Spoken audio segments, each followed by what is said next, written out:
আসসালামু আলাইকুম। সবাই কেমন আছেন? কল্পনাস ব্লগে সবাইকে স্বাগতম। আমি কল্পনা টাঙ্গাল থেকে বলছি। আজকে আরেকটি নতুন ভিডিও নিয়ে আপনাদের সামনে হাজির হয়ে গেলাম। আশা করি ভিডিওটি ভালো লাগবে। ভালো লাগলে প্লিজ ভিডিওর শুরুতে একটা লাইক দিয়ে ভিডিওটি দেখা শুরু করবেন। তো এখানে আমি বাজার করে নিয়ে আসলাম। এখানে মাসের বাজার প্লাস রোজার বাজার মিক্সড করে নিয়ে আসছি। যেহেতু রোজা এসেই গেছে, আমার প্রিয় আপুদের দেখতেছি যে রোজার সব প্রস্তুতি তারা নিয়ে ফেলতেছে। সবারই প্রস্তুতি প্রায় নেওয়া শেষ, কিন্তু আমি আসলে মেয়ের পরীক্ষা মানে সব মিলিয়ে ব্যস্ততায় আসলে আমি রোজার প্রস্তুতিটা এখনও নিতেই পারতেছি না। তো বাজারটা করেই ফেললাম, কারণ যেহেতু মাসের বাজারটাও করতে হয়, সাথে রোজা এসে গেছে, রোজার জন্য কিছু এক্সট্রা জিনিস কিনতে হয়। তো এর জন্য বাজার টাজার করে নিয়ে আসলাম। এগুলো এখন গুছিয়ে নিব। এখানে হচ্ছে শুকনা বাজার, তারপর হচ্ছে কাঁচা বাজার মিক্সড, মাছ মাংস সব কিছুই নিয়ে আসা হয়েছে।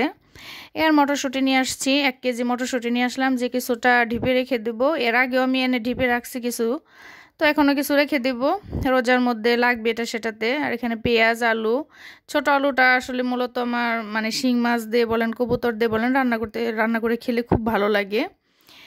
আর এখানে তো শুকনা বাজার, এখানে রোজার বাজার শুধু এক্সট্রা হচ্ছে বুট, তারপর হচ্ছে ডাল আর বেসন, এগুলো হচ্ছে রোজার জন্য এক্সট্রা।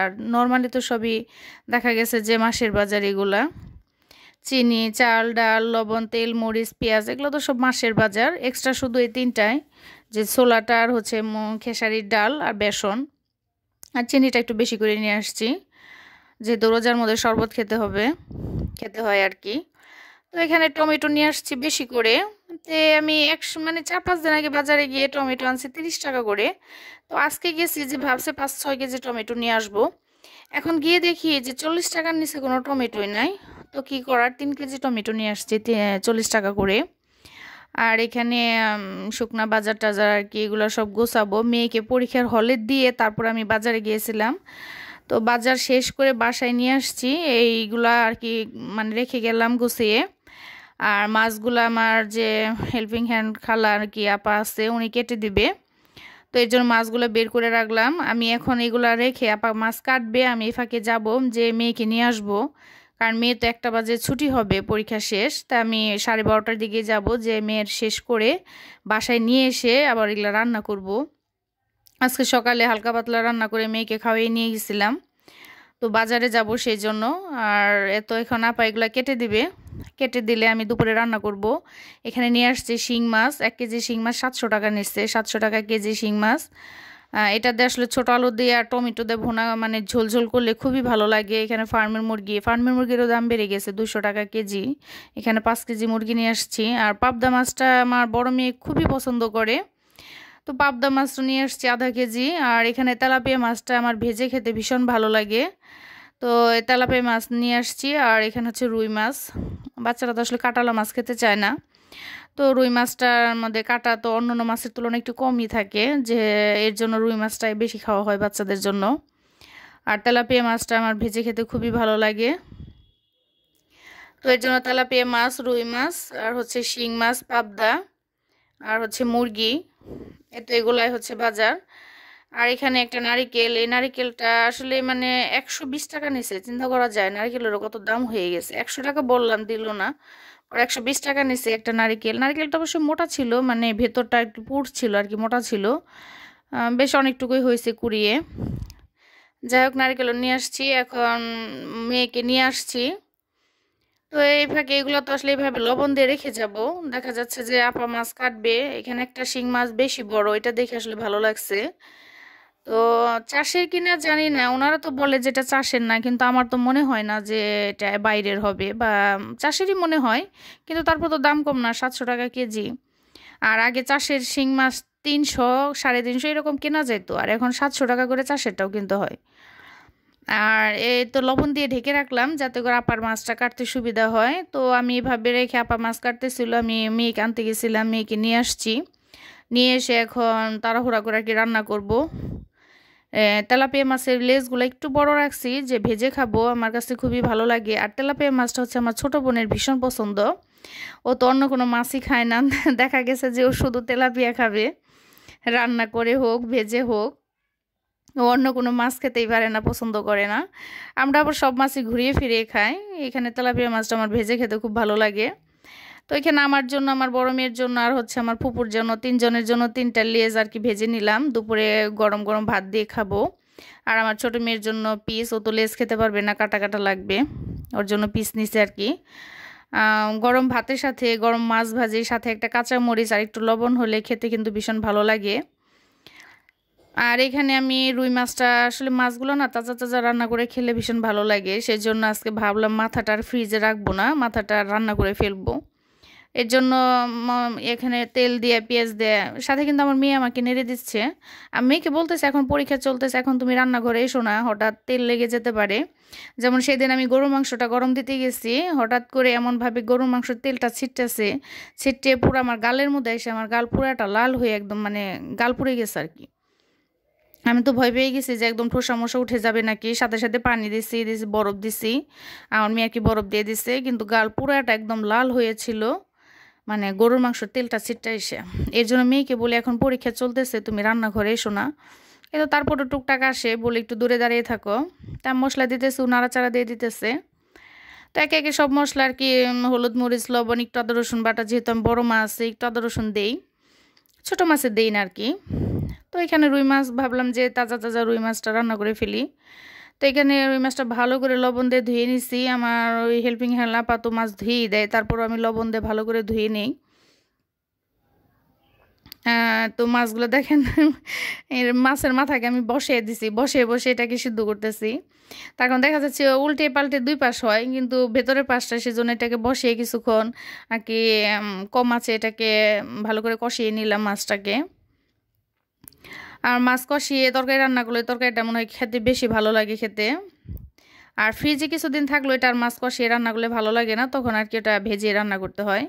এখানে হচ্ছে আমাদের ছাদ বাগানের 2টা বেগুন ছিল, 2টা বেগুন, একটা টমেটো ছিল ছাদ বাগানে, সেটা একটা আলু, একটা কাঁচকলা দিয়ে আজকে মিক্সড করে সবজিরা মানে দিয়ে মাছ রান্না করছি। তরকারিটা খেতে খুবই ভালো লাগছে। একটা সময় আমার ননাসকে দেখতাম সে 5 মিশালি তরকারি মিশিয়ে একটা তরকারি রান্না করতো। আপাকে বলতাম, আপা এত ভ্যারাইটিস তরকারি মিশিয়ে আপনি মাছ দিয়ে রান্না করেন? কয় হ্যাঁ, এভাবে খেয়ে দেখো, খুব মজা হয়। আসলেও খেতাম, আপার হাতের রান্না খুব মজা লাগতো। আজকে অনেক দিন পরে এভাবে আমি 5 মিশালি তরকারি মিশিয়ে আজকে রুই মাছ রান্না করছি। আর রান্না করার সময় আমার আপার কথা খুব মনে হয়েছে, এমনকি খাওয়ার সময় খুব মনে হয়েছে।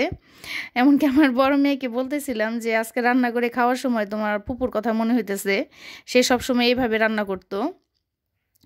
তো আপার সাথে ফোনে কথা হয়েছে, তখন আপাকেও বলছি যে আজকে আপনার মতো করে তরকারি রান্না করছি, আর আপনারে খুব মিস করছি, খুব মনে হয়েছে আর কি। তরকারিটা খেতে খুবই মজা হয়েছিল। আর যেহেতু নিজেদের ছাদ বাগানের বেগুন আর টমেটো, এর জন্য তরকারিটা মনে হয় আরও বেশি স্বাদ লাগছে।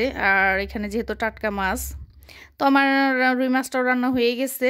এখন একটা মিষ্টি লাউ ভাজি করব, মিষ্টি লাউ কিনে নিয়ে আসছি, যে মিষ্টি লাউ ভাজি, রুই মাছ আর হচ্ছে মাছ ভাজি হচ্ছে আমাদের দুপুরের রান্না, দুপুরে খাওয়া দাওয়া আর কি। চুলায় ভাত দিছি,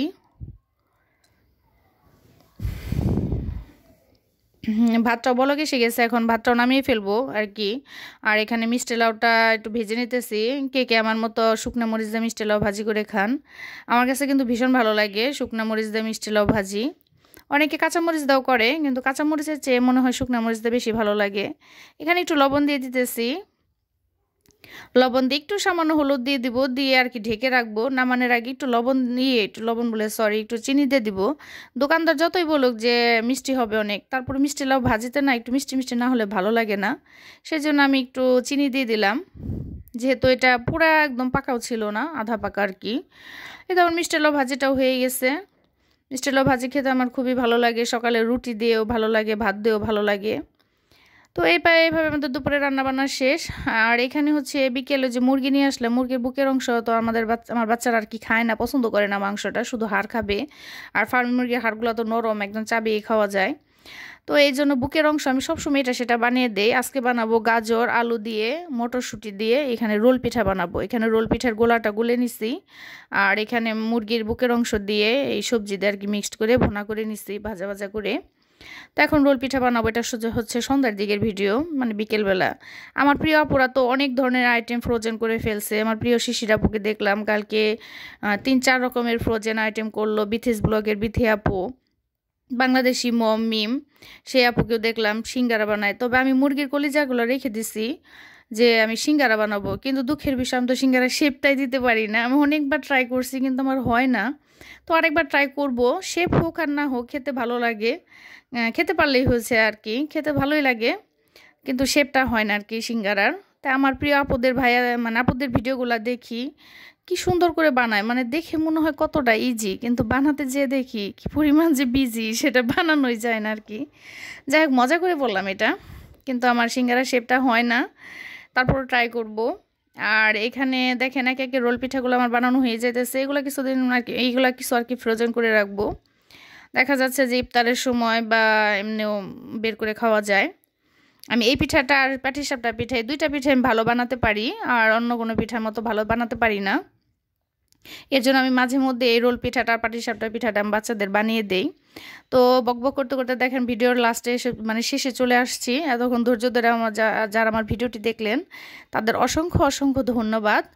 একটা লাইক দিতে ভুলে গিয়ে থাকলে প্লিজ একটা লাইক দিয়ে ভিডিওটি দেখে নেবেন, আর ভিডিওটা কেমন লাগলো সেটা অবশ্যই কমেন্টের মাধ্যমে জানাবেন। আর আমার চ্যানেলে যদি আজকে নতুন হয়ে থাকেন তাহলে আমার ছোট্ট চ্যানেলটিকে সাবস্ক্রাইব করে আমার পাশে থেকে যেতে পারেন। আমার রোল পিঠাগুলো কেমন হয়েছে সেটাও কমেন্টে জানাবেন। এই তো এগুলো এখন এভাবে আমি ঢিপিয়ে রেখে দেবো কিছুক্ষণ, ঠান্ডা হলে তারপরে একটা একটা করে আর কি বক্সে ভরে রেখে দিব, তাহলে যখন তখন একটা দুটা তুলে পিঠা ভাজা যায়, সুবিধা হয় আর কি। এখানে আমার বুড়িমা বলতেছে পিসা পিসা, সেই জন্য তাকে উঠিয়ে দিলাম টেবিলের উপরে। এসে দেখেন পিসা হাতেতেছে আর বলতেছে আমি পিসা খাবো পিসা খাবো, সে কিন্তু পিঠাকে পিসা বলে। তো ওই যে আমার বুড়িমা, লক্ষ্মী বুড়িমাটা এখন সে পিসা খাবে বলতেছে, বলতেছে এগুলো তো কাঁচা, তোমাকে ভেজে দে না, সে এগুলাই খাবে, মজা করতেছে খাবে। তো ওইভাবে আসলে খেতে পারে না, কিন্তু জাস্ট দেখে আর কি বলে যে আমি পিসা খাবো। আমার লক্ষ্মী ছানার জন্য সবাই দোয়া করবেন। কথা বলতে বলতে ভিডিওর একদম লাস্টে চলে আসছি। আমার ভিডিও তখন ধৈর্য ধরে কে দেখছেন বা কে চলে গেছেন জানি না। যে সবাই ভালো থাকবেন, আমাদের জন্য দোয়া করবেন। কোথাও